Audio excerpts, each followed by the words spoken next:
door, which mostly is it's completely destroyed, it's dilapidated, and in front of it's a public beach. And I said, I'll tell you what I'm going to do. I'm going to fix up the public beach. I talked to the mayor about it. So I said, let me fix it up. I would, the last thing in the world I would do is come to someone's town and try to buy their beach. I mean, that's silly. So I said, I'll fix up your beach.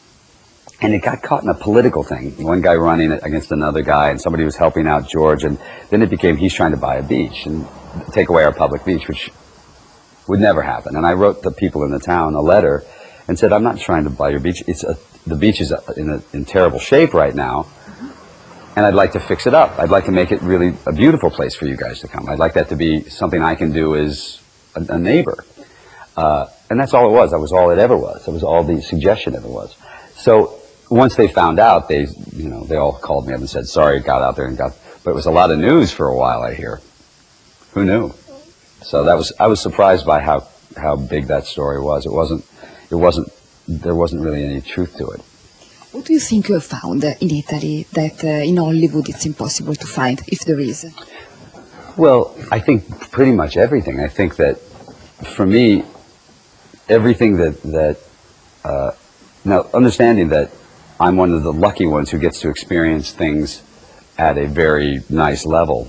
So I'm sure that there's a lot of difficult things about Italy, but that's not part of my life. What I get is the nicest people I know in any country I've ever traveled in, the most beautiful architecture. I mean, Italy doesn't get rid of their history. America, every 20 years we tear down all of our buildings because we just go, well, let's start anew, because we're this sort of forward-moving country and we have no history.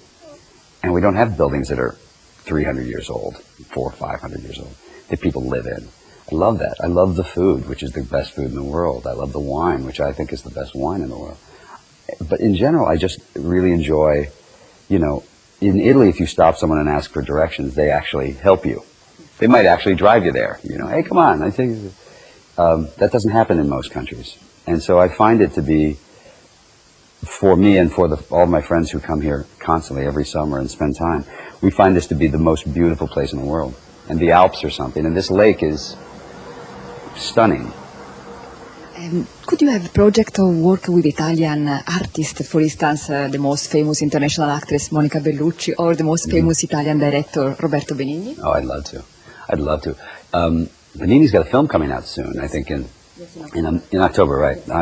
We know that because our film was going to come out on the same day, and they said, get out. You shouldn't be opening up against Benigni. Well, I love him. I love her, too. I've met her several times because of her husband is Vincent Casal, who I'd worked with, who I also think he stayed here at the house before, Vincent had. I'd love to, I'd love to. There are quite a few I'd like to work with. I have to get a better, if you listen to the gym in there, I have discs and tapes of Italian. I'm working very hard at learning the language first, because I think the secret is, for me, is that I have to speak it well enough. I have to understand it well enough so that I can work with those guys, work with the director like that, because that to me would be the fun. Otherwise, we're both going to sound like, we'll both sound a little off. I need to learn to speak Italian better. That's what I'm trying to do. I've got a nice teacher now, Giovanni over there.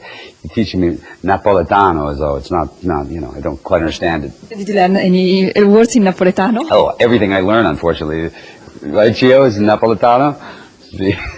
I can't tell you the words he's taught me. It's better. It's better that way. It's a television show. You can get in trouble. Are you still trying to win that famous bet with Nicole Kidman about you getting married and having kids? I think I already won that bet. Yeah? Yeah, I think I already won that bet. That was, us just kidding around. I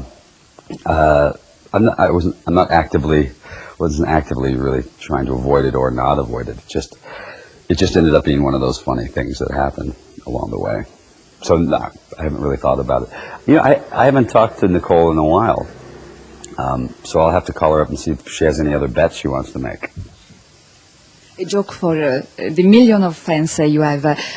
Could you can you describe your ideal woman? And is there any woman of the past you could fall madly in love with?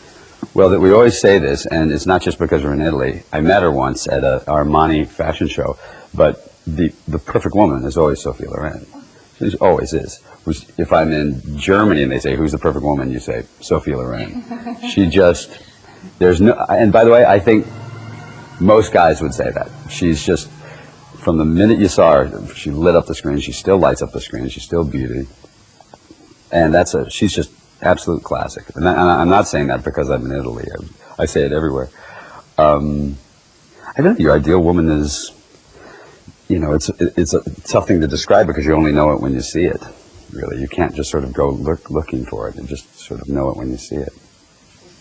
And talking back to Good Night and Good Luck. Good Night and Good Luck was the line that Mr. Murrow said at the end of his show. When he finished the show, he would always say, good night and good luck. That's how he finished the show.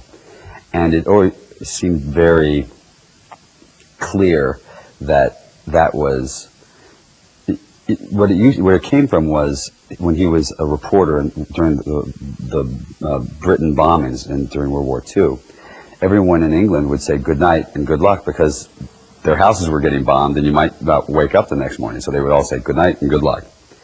So it was always sort of like, I hope you get through tonight. And I think he's you'll see when you see the film. I'll show you the trailer afterwards if you want to see it. It's David Strathairn, who's the actor, gives such a beautiful, powerful performance. And what he says is so sort of stunning that finishing it by saying good night and good luck is about the only way you could finish it. And who are my final question, who are the journalists you personally have admired most? The historical figure of American journalists, of journalists in general, that you consider heroes? Well, there are many, and I still consider many heroes. They like to knock journalism right now because there's a lot of bad journalism going on, but that's because there's a lot of outlets. There's also, some 30 journalists got killed last year in Iraq trying to cover stories. There's still really good news being made. Obviously, the big ones for America were Murrow, Walter Cronkite, Woodward and Bernstein, obviously. I'm a liberal. I sort of enjoyed Nixon getting taken down. There's interesting writers now. There's a beautiful writer named Frank Rich for the New York